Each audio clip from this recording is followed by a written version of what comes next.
Can still see a few people joining, but we might get things started. Good to see everyone jumping in the chat and saying hello, and I can see a few familiar names there. So hello to those of you that I know already as well. Please do take an opportunity to jump in the chat box and just say hello if you haven't done so already. But let's go ahead and get things underway.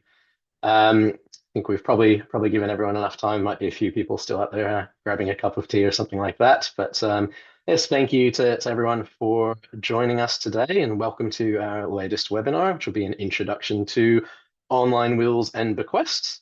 I'm personally based in South Morang in Victoria, so I'd like to begin by acknowledging the Wurundjeri people of the Kulin Nation as the traditional custodians of this land, paying my respects to elders past, present, and emerging. And of course, I extend that acknowledgement to the traditional owners of wherever you may be calling from today. Now, today's webinar is a little bit different from our previous ones, really aimed today at fundraisers who are either just starting their journey with online wills, or maybe some of those familiar names that I mentioned before, maybe in need of a bit of a refresher around online wills or gathered here broadly. We won't be getting too into the real nitty gritty of things today. It's kind of a 101 for online wills. So whether you already have a subscription with us or you're thinking about joining, or even if you don't have any immediate plans for using online wills, you're just looking to stay informed, I think this will be a great webinar for you today, and hopefully some helpful information that we'll run through together. So first of all, we'll give a bit of an overview about what online wills are. We'll look at how they work in practice. And then we're going to look at some of the data that you can access when you start using online wills. And we'll cover some of the elements that go into building out an online wills program. And again, we won't get into too much detail, but some high-level stuff and some kind of pointers, some best practice type of advice, things like that we've learned over the years. Finally, we'll have time for some questions at the end, but just to remind everyone that we do have someone in the Q&A box here as well, so please do go ahead and use that throughout the session to answer any questions. Nicola's in there and we'll be busily working away to answer any questions, but we'll go ahead and address a few of those live at the end as well, time permitting. Before we jump into all of that, though, give you a bit of information about me for those of you who don't know me.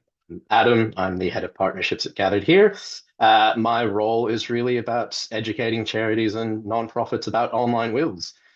My background is in the nonprofit and for-cause sector myself. You can see a few of the organizations I've had the pleasure of working with here. So, I genuinely do understand some of the challenges that are unique to the charity and NFP space. Some of the work that you have to deal with on a day-to-day basis, which is probably another webinar in itself entirely. So we won't go too far down that path.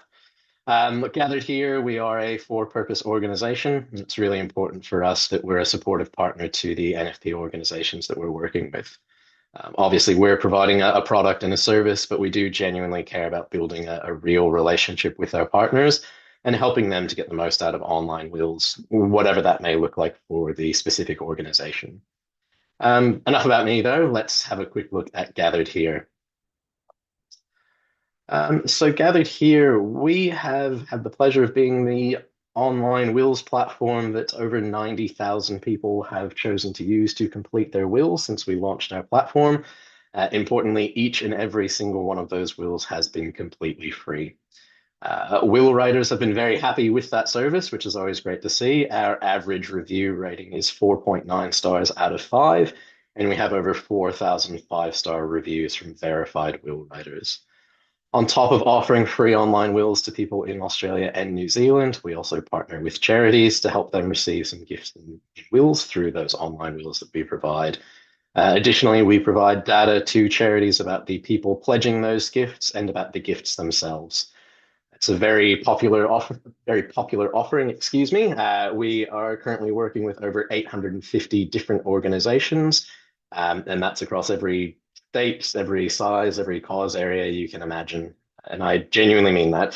We have a few organizations we work with that are really global household names, and we also have some very local micro charities that are run solely by volunteers, and in several cases run by a single volunteer.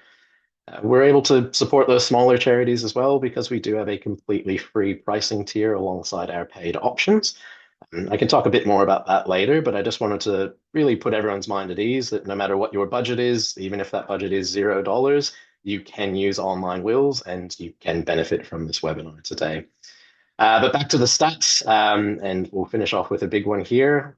We are sitting at an overall estimated future gift value of over $1 billion pledged through our platform. Obviously, a number that we're really proud of and one that's really exciting. So hopefully I've piqued your interest enough with some of those stats, and we can get on to the matter at hand, which is what actually are online wills. Just like any other will, online wills are an estate planning tool. You can use an online will to divide your assets among beneficiaries, appoint executors, nominate guardians for pets and children alike, give gifts to charities, and even leave instructions for your funeral, along with a bunch of other really helpful stuff as well. What makes online wills a little bit different is that they are free or more affordable than a traditional will. Gathered here wills, as I mentioned, are completely free. There are some other online platforms out there that do have a fee. Really just depends on who you choose to go with, whether that's as a charity in terms of your partner or as a will writer in terms of the online solution that you choose to go with. Secondly, online wills, they follow a standardized structure. So there are fewer customization options than if you were to get a solicitor drafted will. For a lot of people, that's absolutely fine. They don't need fancy or intricate clauses. But this is also why online wills are not recommended for everyone. We are a great option for people where appropriate. But if, for example, you wanted or needed to set up a family trust or you have business assets, an online will might not be the right choice for you in those cases. But with online wills, once you've prepared the will through whatever online tool you're using, gone through all of those steps, will writers are then printing out the will, having that signed by themselves and witnessed. So that means two people watching you sign the will and signing it themselves, so that they can confirm that you weren't coerced in any way and that you are not incapable of understanding what you're doing. You're of sound mind at the point in time of executing that document. When all of those instructions are followed correctly, what you end up with is a legally valid will that you keep yourself. We've seen plenty of online wills go through the probate process and be tested by courts, and they're certainly proving their worth. Because at Gathered Here, we also have a probate team. We have seen firsthand quite a number of Gathered Here wills go through that process. And our data indicates that we have a 100% success rate so far in terms of those wills working through that probate process. Even in some instances where those instructions weren't followed to a T, the wills have still been upheld, which is great to see. So hopefully that gives you a bit of an overview of what an online will is, but importantly, address why should you care about it. Really, at the heart of it, online wills help NFPs to increase their bequest revenue. More people can write their wills, which means more people can pledge a gift. It is that simple. Online wills are really allowing NFPs to grow their supporter base by connecting them with will writers and those who come through Gathered Here through different means. Online wills also allow our NFP partners to give back to their supporters. As we've spoken about, an online will is a really handy tool, and offering that to your supporters adds real value to them. You're essentially saving your supporters hundreds, or in some cases, thousands of dollars in terms of getting their will taken care of, and you're connecting them with a genuinely useful resource. Again, online wills then allow you as our NFP partners to get data on those gifts and those bequesters. And depending on which strategy you choose to adopt and put in place for online wills, they can provide a free or very low cost fundraising method for you to really create a genuinely hands-off fundraising stream. Just comes down to how you want to use online wills and incorporate that into your strategy. Now, some of this might be a bit abstract if you're not familiar with online wills, so I want to show you the platform quickly so you have a good idea of what that looks like as if you were writing a will yourself. Hopefully this will give you a better understanding of how this actually works and where some of these benefits start to come into effect. So when someone comes through to the Gathered Here platform, this is what someone will see when they're coming through to write their will. That might be someone who's seen one of our ads, or maybe they've just Googled write a will and they've landed here. Once they sign up, they are taken through to our online will platform. This is a quick overview of what they go through. They'll start off with some details about themselves, their family. They'll nominate executors, divide up their estates. They'll pledge specific gifts, make plans for their funerals. All of these core sections do have multiple steps in them, and I encourage you to go and have a look at our website. You can work through this process yourself and see some of the more intricate steps involved here. Again, we won't be going into the individual steps today. If you don't have a will, I strongly encourage you can use our platform to write one yourself. You get a really good feel for exactly how it works and how thorough this process can be. Hopefully that gives you a bit of an idea of how the online will platform works and what that looks like to will writers or your supporters. But I want to focus in here on steps 3 and 4, because this is really where the value for charities and nonprofits comes into effect. So it's in these sections that the will writer can decide who they want to inherit their estate or receive specific gifts. Now, when I talk about the estate, that refers to all of the assets a person owns. That could be savings accounts, property, vehicles, really anything and everything. It's all of your money and belongings after any debts have been paid. So let's jump a bit more into step 3 first. In this section, you can see that our will writer has divided their estate between Jamie and Jody Smith. Once the will writer completes this section, they're asked a very simple but very important question. That is, would you like to leave a gift to a charity? Now, this is something that really sets online wills apart from traditional solicitor drafted wills, because we know it's not really standard practice of most lawyers to be asking this question when they're working through the process of drafting a will. But really importantly, people are very receptive to this question. Almost 1/5 of people say yes when presented with this question and go on to pledge a gift in their will. And in fact, many of those people are leaving multiple gifts in their will. For every 100 wills that are written through Gathered Here, 49 gifts are pledged. So that really starts to highlight how many people are including gifts and how many of those are including multiple gifts. I just want to reiterate here that we are currently seeing between 3,000 and 4,000 wills written every month through our platform. So we're talking about thousands of gifts being pledged each and every month through the Gathered Here free will platform. And because we do ask the question, we make it very easy to pledge a gift. By making bequests more accessible to more people, we're seeing some really incredible results. So how do we go about making that a bit easier to do? This section here, we'll delve into that. So these are some of the ways that a person can pledge a gift in their will. They're built into the entire online will platform and process. So starting from the left here, you can see that a will writer can pick one of the featured charities. You can see in this case that the individual has picked MS Plus. They can browse through different categories of charities here by clicking through the different tabs across the top. In the next image, we can see will writers are also given the opportunity to support a group of charities as a cause rather than a specific organization. So this has been a really popular option with our will writers. It really helps a lot of the smaller organizations that we're working with as well, who might not have the same brand recognition as some of the larger charities that we've spoken about. But by giving will writers the opportunity to support a cause area, we're seeing some pretty incredible results here for all of the organizations that we're working with. Moving along one more section here, will writers can search our entire list of the 850 plus organizations that we're working with. And you can see that they are listed here alphabetically, but there's a very handy search function across the top there. It just makes it really easy for a will writer to find a specific cause that they might like to support in their will. And finally, a will writer can actually add a charity that's not listed on our platform. We will never limit someone's ability to support a cause to only those organizations that are listed on our platform. They'll just need to have the organization name and ABN, which you can see in that fourth box there.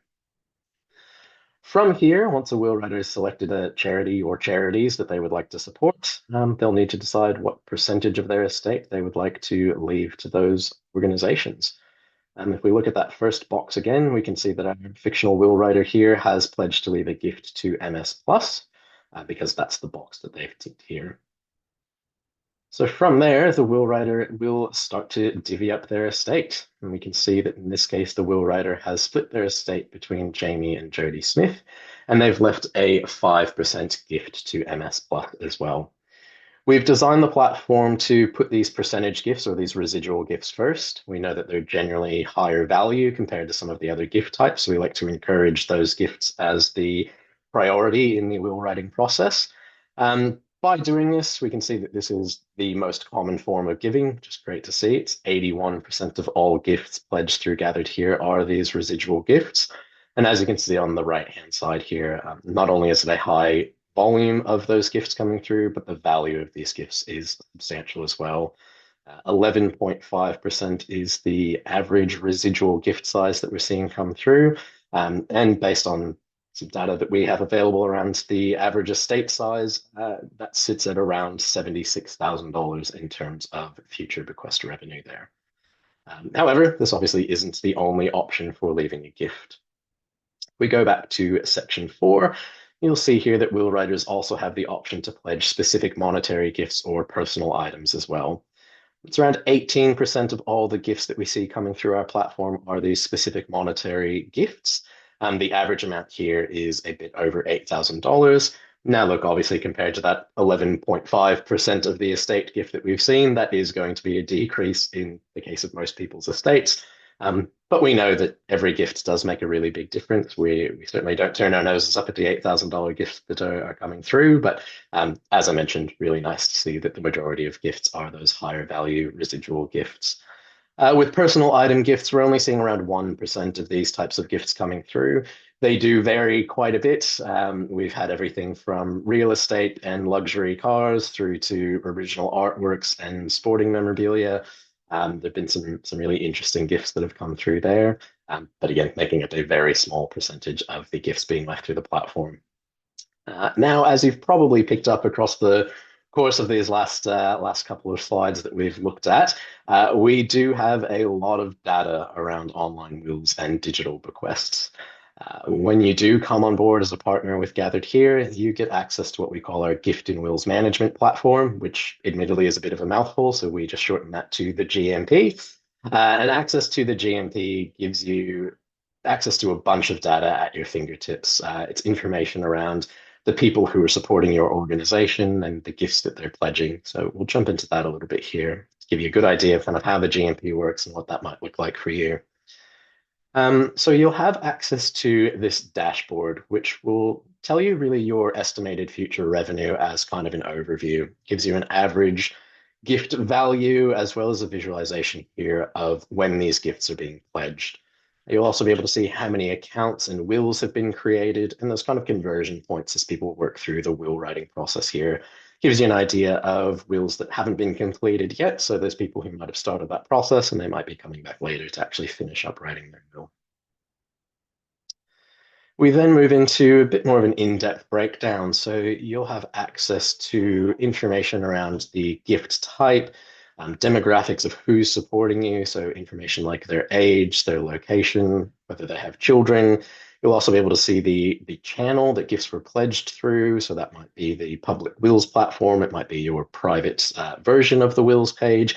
Might be gifts that are coming through your website, emails that you're sending out to your supporters, social media posts, whatever initiatives you've decided to use to get the message out there, you'll really be able to see exactly what gifts are being generated from those messages that you were sending out.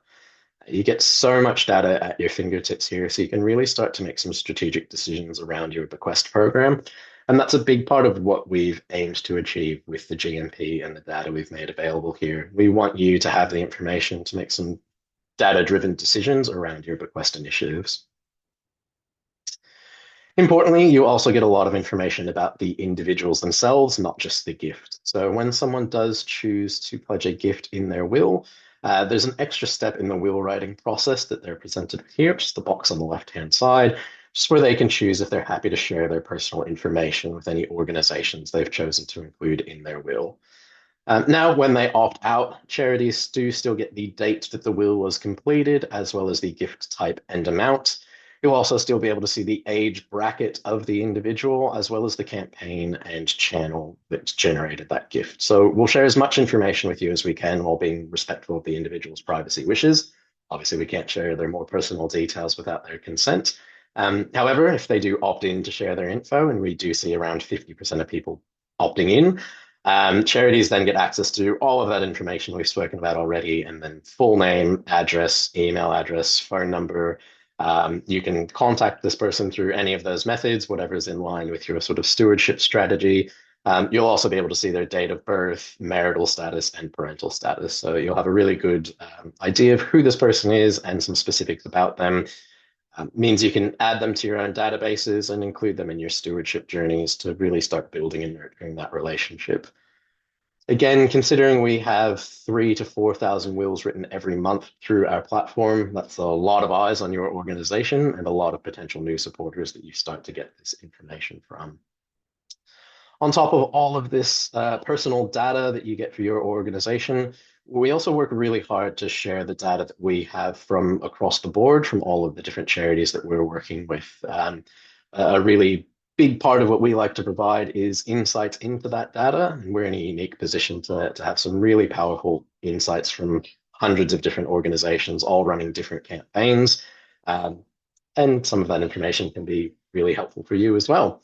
So we know that about a third of all gifts being pledged by people coming through our platform are from people over the age of 55. It's worth a total of around $292 million. And 14% of all gifts being pledged are by people over the age of 65, or about $141 million in terms of future gift revenue. We can also see where those gifts are coming from. So 44% of those gifts came from either New South Wales or Victoria.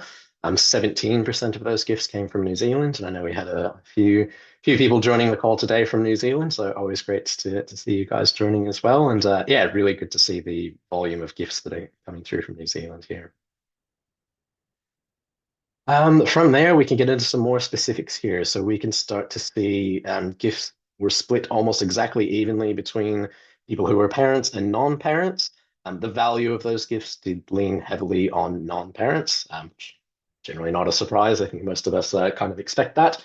But again, just having access to some of this data, it can really help you to start to understand not only your supporters and new bequesters coming through, but it also might inform some of your strategies. Having access to this data can help you to know what you should be doing more of, what you might want to start to incorporate as part of your strategy for reaching different groups of people. And having access to this kind of industry data as well can help to do some really basic benchmarking to just to give you an idea of kind of what's working well with your organization and where we can potentially help to close some of those gaps if there are any. But look, now that we've had a look at some of that data from Online Wills, I wanted to talk a little bit more about what an Online Wills program might look like. So depending on your resources, that might be time or money, an Online Wills program can look fairly different. But at the core of it, there are three different options. Firstly, you can opt for a campaign-led program. This generally requires minimal cost investment and in many cases can actually be done completely free. But in order to be successful and generate gifts, it does require a bit more time and effort on your part.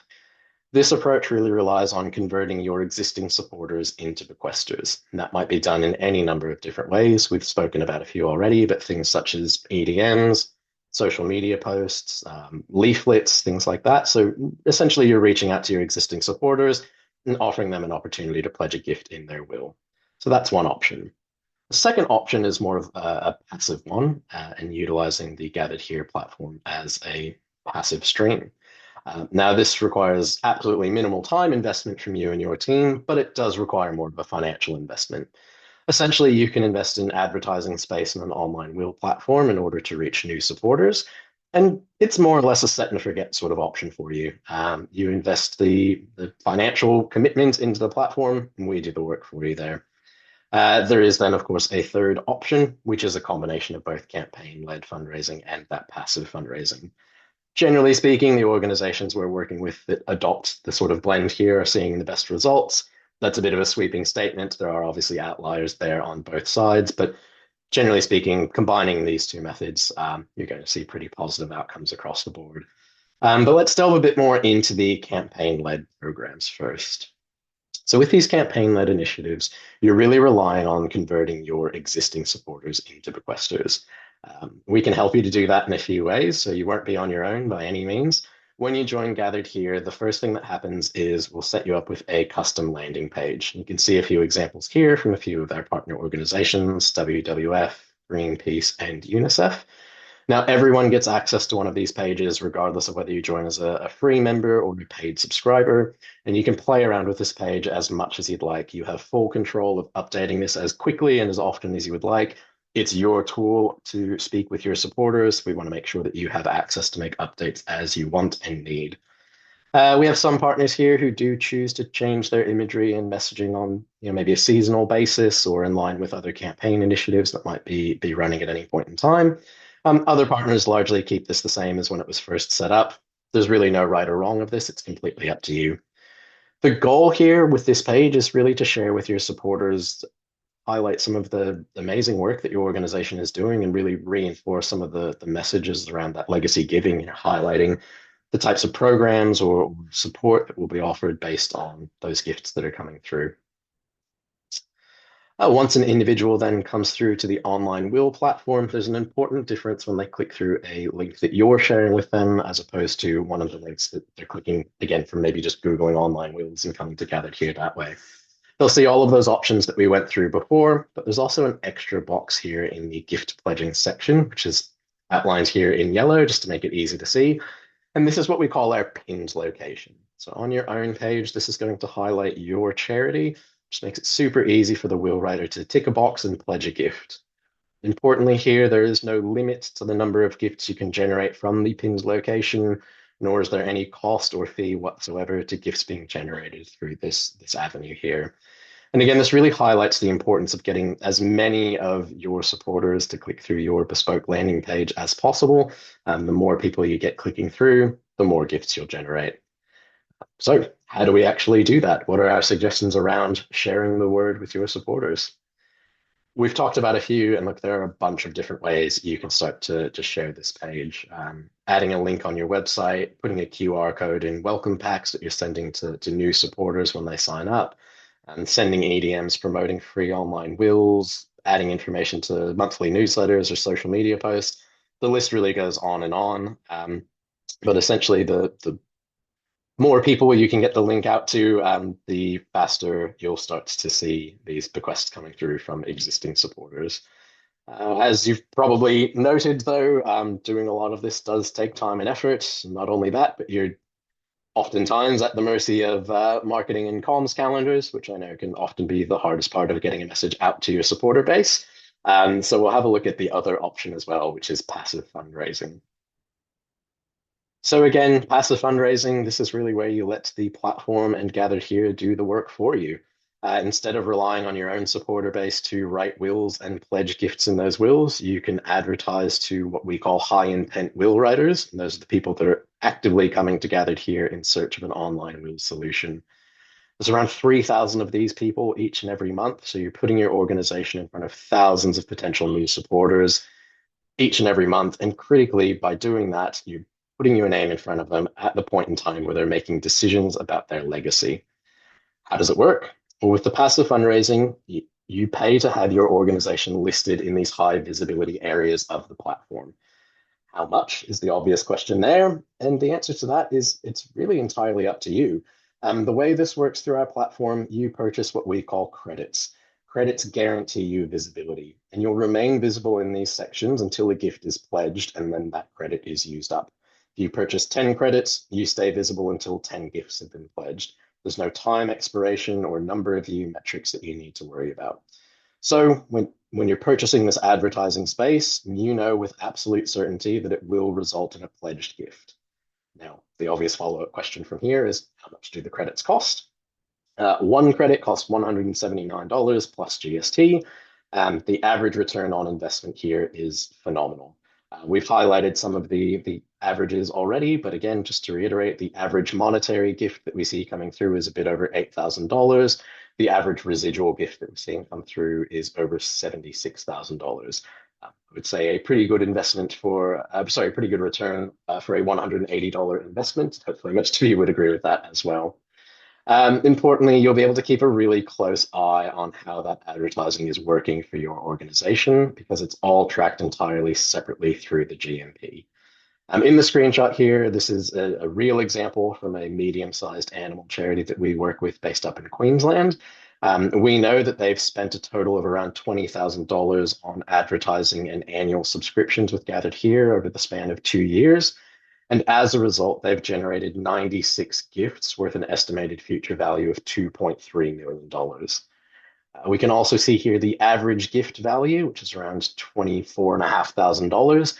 So even if just one of those gifts comes to reality, that would cover the entire cost of their expenditure to date. And all of that is without considering any of the gifts pledged through their own active outreach. So when we look at that combined with this more passive fundraising stream, they're actually sitting at around $4 million in future gift pledges. Now, that's obviously a huge return on investment, but we do appreciate that there are plenty of organizations out there that might need to start things off a little bit more tentatively. Because you have complete control over how many credits you purchase, you can really create a passive stream that's as big or as little as you would like. Let's have a bit more of a look at that. Here we can see an organization with a much more modest budget. Again, this is real data from an organization that we're working with. This is a small children's charity here. They've spent around $7,000 on subscriptions and advertising over about 18 months. Looking only at their passive revenue here, we can see that they've generated around $290,000 in future gift revenue. And again, just one of these gifts will be enough to cover their entire expenditure. This organization is actually an example of one of our nonprofit partners that uses Gathered Here exclusively for passive fundraising. They've set it up entirely as a sort of set and forget passive stream, and they haven't done any active reach to their supporters in terms of as EDMs and different sort of campaigns that we've spoken about today. This is what works for them, and right now this is in line with their budgets and strategies, and they're seeing some pretty awesome results here that we're quite proud of. So again, if we look at those two different options here, we can see that campaign-led fundraising is free or low cost. It's a great way to give back to your supporters by connecting them with a valuable resource, and it can genuinely deepen the existing relationships you have with your supporters when they do choose to add a charity to their will. They're essentially treating you the same as they're treating their family, and it's a pretty notable shift in their mindset. Data actually shows that people who include a charity in their will go on to be significantly more involved in things like everyday giving. So there's some really exciting opportunities to engage with those people through other forms of fundraising as well. Of course, this type of outreach does require time and effort. Your reach is also limited by your existing supporter base. So if you do have a smaller supporter base, you will probably receive some gifts, but you certainly won't see the same volume as what you might see through that passive fundraising stream as well. With the more passive fundraising stream, this requires very little effort and minimal intervention. It does require more of a financial investment, but you can expect an extremely high return on that investment. And you can really decide exactly how much you'd like to invest and how big you'd like that stream to grow. This type of fundraising also really helps to grow your supporter base. Generally, you're reaching people who are new and unknown to your organization because you're tapping into that Gathered Here audience of those high intent will writers that we spoke about. And you can start to earn gifts far more rapidly than you would if you were solely focused on some of those campaign-led strategies. So hopefully after that, everyone's got a good idea of sort of how online wills work and what they are. Should give you a good understanding of some of the different data points that are being generated through online wills, as well as the different options for starting to build out your online wills program. Now, I think we've had a few questions pop up in the Q&A here, so just get this open and yeah, see if we can work through a few of these. Please do feel free to pop any new questions into the Q&A if you haven't had a chance to ask anything yet, or if you've got any burning questions there. While we work through that, I just want to quickly remind everyone here that anyone can join Gathered Here for free. There's a QR code here that you can scan and get started straight away. There's also the URL at the bottom of the screen here. If you're already partnered with us and you're interested in developing your program a bit more, I encourage you to reach out to your partner success manager, or feel free to drop me an email. I'm more than happy to get you in touch with the right person here as well. So let's have a look at some of the questions here. We've got a question from Louisa in New Zealand. So yes, as a New Zealand organization, you can absolutely target those individuals in New Zealand. The wills process and platform is exactly the same across Australia and New Zealand. They are separate though. There are some slight variations to the wills themselves across the two countries. So Yes, if you're working with us in Australia, you're only being shown to Australian will writers. If you're working with us in New Zealand, you're only being shown to New Zealand will writers. How do we manage signatures and witnesses? Really great question. There is no kind of final step for the will writer to need to upload their executed will back to gathered here. There's very little value in that for the will writer in doing so. Just another step that they need to go through of actually scanning that document and sending it back to us. We do spot interviews with different will writers over different periods of time. Some of that's just to ask different questions about the will writing process and kind of ensure that we're meeting the mark in terms of what will writers need. But we do, check in with people as well to make sure that yeah, they're finishing up those steps. I did mention it at the beginning of the webinar. There have been cases of people not following those steps. Fortunately, those wills have all still been upheld so far. But yeah, unfortunately, in terms of the legislation, it does need to be a wet signature. Digital signatures are generally not sufficient. So until there's some changes there in terms of what the courts are happy to accept as far as signatures, we are kind of limited in terms of managing the signature side of things there. Well, let's see, we've got a question here around what does it mean if they go through? Do you have numbers on how often wills are changed or withdrawn? And what percentage of these as the potential outcome? So when we talk about those gifts going through, I think that's what the question is here. We're talking about realization of those gifts. So obviously with any will, whether that's online or post office will kits or solicitor drafted wills, there are obviously some potential hurdles that do come into effect when we start looking at wills going through the probate process and wills being contested and that sort of thing. So when we talk about those gifts going through, that's what we mean there is the gifts actually being realized by the charities. There's not a lot of data to date in terms of how often wills are changed or withdrawn. It does happen, but it's very low numbers in terms of what we're seeing through our platform. We will have more of that data as time goes on. We launched our wills platform end of 2020. So there haven't been that many people who have written their will and subsequently changed their will in that period of time. We do offer free and unlimited updates for will writers to their will, so they can come back and make those adjustments. People aren't generally doing that annually, so over time we'll have more data that we can share, and that is something we're excited to be able to share with our partners as we have more information there around changes, good and bad. It could be people who have left a small residual gift and opted to remain anonymous, coming back and updating their will and choosing to share their details in that update. That could be gift amounts moving up over time. It could also be people removing gifts from their wills. Hopefully we don't see too many of those, but certainly information that we'll be sharing with all of our partners as we have more of that information available. I think that's all of the new questions here. Hang on, we've got what happens if someone writes a will through gathered here and passes before the will is signed? We've kind of spoken about that. So look, it may happen. Obviously, there are some specifics that really come into effect there. I certainly couldn't answer the question in terms of what the court would and wouldn't uphold in that situation. It would probably start to depend on a number of different matters. If there's family members that are contesting that will, things like that. Again, we have seen cases of online wills being upheld when they have not been executed properly, and certainly when they have been executed, there haven't been any issues there in terms of the will being written online. Got another contested question here. So how many wills are contested? Again, I don't have access to that data. Gathered Here Legal may have some information there. From what I know, the genuine answer is I'm not aware of any of the wills that have been contested. I certainly wouldn't swear that to gospel that means they haven't been.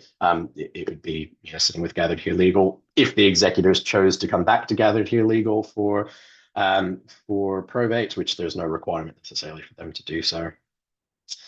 Is there advice on who pays to contest the will, family or estate? Again, that's a pretty specific question. We're getting into legal territory that I should probably be prefacing all of this by reiterating that I am not a solicitor and cannot give any legal advice in any capacity. So I would say that is probably a fairly unique question. It will depend on the family, the estate, the wishes of the individual, and things like that. How is mental competency assessed? Again, we addressed that a little bit. So Look, any will, this is always a valid question. There are plenty of stories of solicitor drafted wills being called into question around things like mental competency. Really, it is the nature of wills that this is a concern and one worth noting. The process of having those witnesses witness the execution of the document and sign it themselves, that is really the formal answer for how we address that. But look, the concept of non-solicitor drafted wills has been around for a very long time. For decades, if not longer. You could duck down to the post office and buy a will kit and write your will. There are some of those same considerations there around mental competency. And again, plenty of cases of solicitor drafted wills. Unfortunately, um, some people live through various ailments that might make them seem of very sound mind at a point in time when they are not, and it is just a challenge there.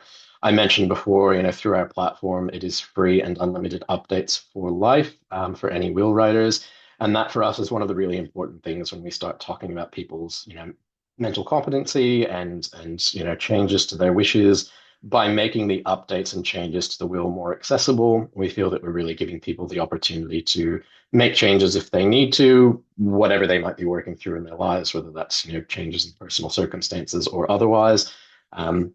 So our hope is that by making the changes and amendments to a will a bit more accessible, we can help to address those concerns that do come up, as is the nature of wills.